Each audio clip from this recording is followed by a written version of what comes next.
السلام عليكم غزالات ديالي، اش اخباركم؟ لاباس عليكم؟ بخير، نتمنى تكونوا بخير وعلى خير وبتمام الصحه والعافيه باذن الله.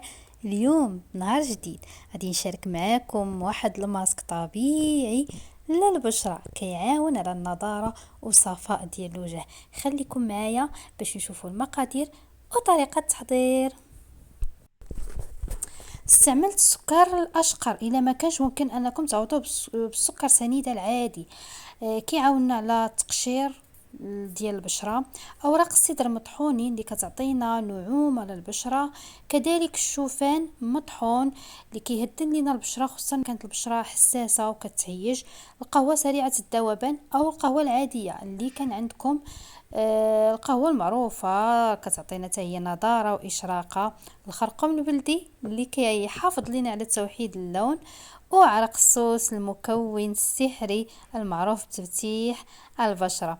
وفي الاخير ضفت الياغورت باش نجمع المكونات اللي كيعطينا واحد ترطيب ونعومه خياليه. كنجمع المكونات كاملين حتى كنحصل على واحد القوام اللي كريمي. الى ما كفاكم 2 معالق صغار، انا درت 2 معالق صغار. ممكن انكم تضيفوا شويه يعني حتى كتحصلوا على القوام اللي غادي تشوفوا معايا، كيكون واحد القوام كريمي.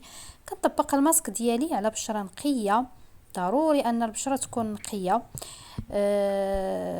كنطبقوا اولا كنوزعوا على الوجه ديالي كامل. نخليه من 15 حتى ل 20 دقيقه، وكنغسلو بالماء بارد. الى عندك ما ورد نديرو شويه ديال القطن ونمسح به، كيعطيك واحد تفتيح، واحد ترطيب، واحد نضاره من الاستعمال الاول.